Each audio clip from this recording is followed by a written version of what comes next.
Hey guys, it's Kristen with HK Wax Center. I'm going to talk to you about at-home waxing today. Now, two things first. First thing, full disclaimer, I am not recommending you wax at home. I actually recommend the opposite. Go to a professional, go to a licensed professional because they know what they're doing, and their chance of getting hurt is like slim to none. So definitely go to a professional. However, I also understand not everyone can afford it. Not everyone has a professional that is close to them, and then everything that happened with COVID and all that stuff, sometimes you gotta do what you gotta do. However, if you have the ability, always choose a licensed professional or yourself. Only point of this video is that for those of you who are going to wax yourselves anyway, hopefully I can at least help you to, cross my fingers, prevent you from hurting yourself. That is the main point of this video. Now, second thing, if any of y'all have any questions, comments, concerns, comment below, like, subscribe. I am always happy to help you guys, and I love interacting with my followers. So let me know if you have a question. And if you are on Facebook and you're a licensed professional or currently in SC or Cosmo School, join Wax Club. It is a really, really great group of nice professionals who are willing to help each other. So there's that. Now, waxing at home. Okay, first things that you will need. Always gloves. Even when I wax myself, I always wear gloves. It's just a good habit to get into. Wear your gloves. Second thing, you'll need either like some cotton rounds, or they come in squares, or even like you can use paper towels, but something so you can cleanse your skin prior to waxing. Very important. You will need pre and post wax care. People are gonna ask me what this is. This hasn't been released yet, so I can't tell you. But any professional brand pre and post wax care is fine, but pre and post wax care. And then you need your sticks. So for body waxing, I use a tongue depressor. I think these are 6-inch tongue depressors. And then for facial waxing, I will use the smaller popsicle sticks. So you'll need plenty of sticks. You'll need your wax. Now wax, I use hard wax. So I would recommend, especially if you're a beginner, go with a elastic hard wax, because you don't know what you're doing, you're gonna mess up. So if you can get something that's elastic, which gives you more time to ensure you're getting this, your strip laid correctly, it will save your life. So hard wax like that. And then you need hair, something to wax.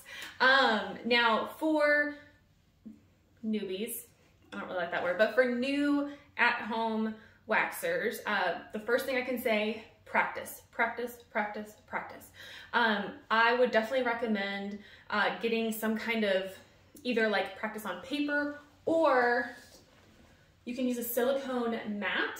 This one's from Mermaid Wax. You can also get them from Amazon or wherever, but these are amazing. I will show you how to practice on a mat. But first, I'm gonna show you on my arm, and then I'll show you on a mat separately. So again, we're going to put on gloves.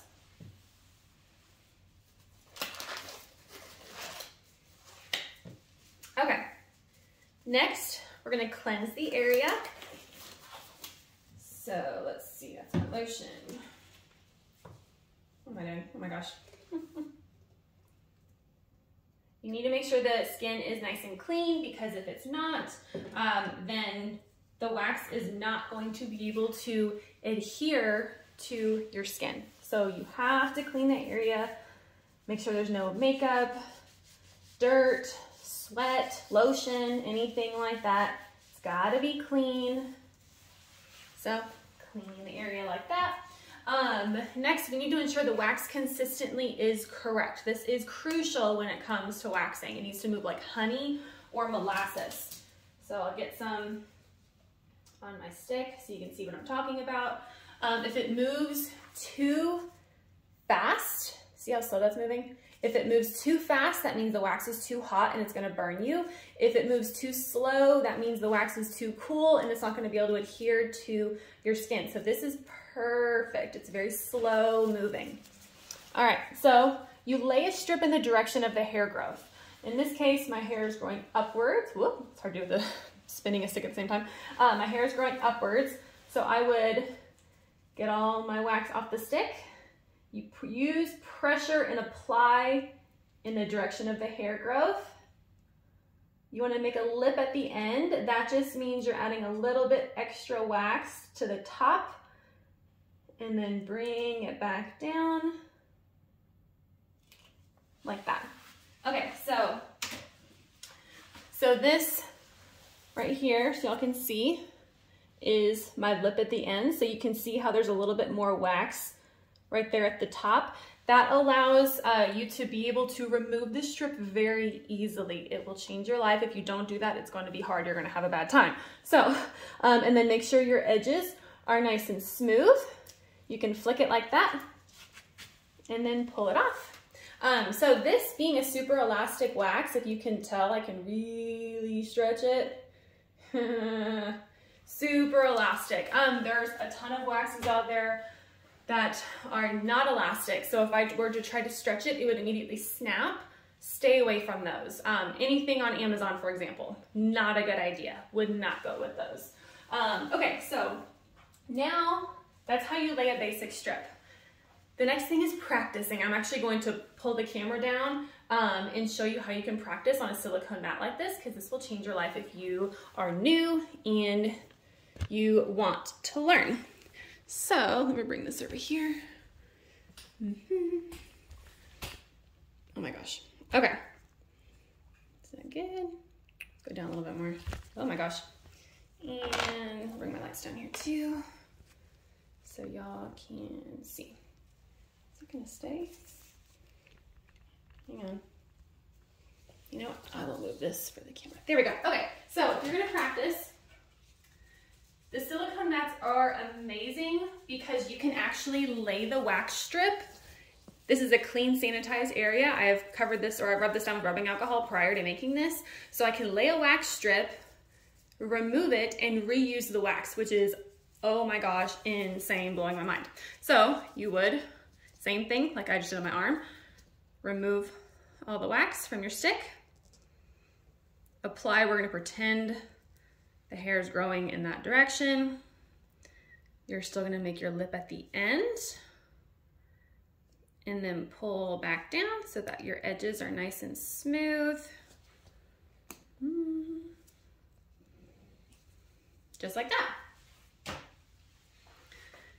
I used to practice on paper way back in the day, which you can't remove the wax on paper. Like I said on this, you can actually remove it. So now I can, same thing, you're gonna flick, pull it right off, voila. Again, this is a clean, sanitized, oh, you can kind of see a little emblem of the mermaid, that's hilarious. But it's clean, so I can actually reuse this wax, so I'm not wasting money throwing it away. This is amazing because wax costs money, obviously. So I'll show you one more time.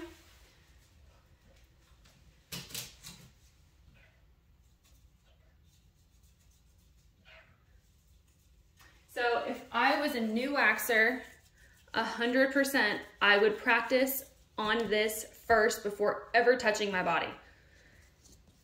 It will make a world of a difference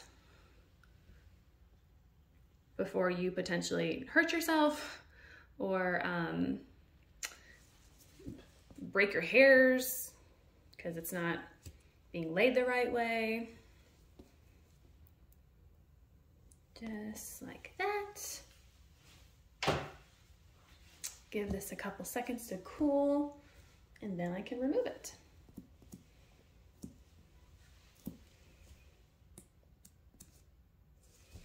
Okay, so again, I'm going to flick the top, and then, nope, not quite yet.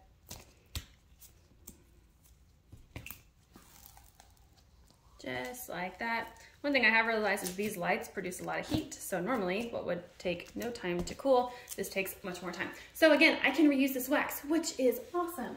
So excited about these mats. Had I been in aesthetic school, and then like when I started working at European Wax Center, that would have absolutely changed my life. So this is for, again, waxing at home. Any questions or anything, please let me know. I'm always happy to help you guys. Again, Chris with HK Wax Center. I'll see you next time. Bye.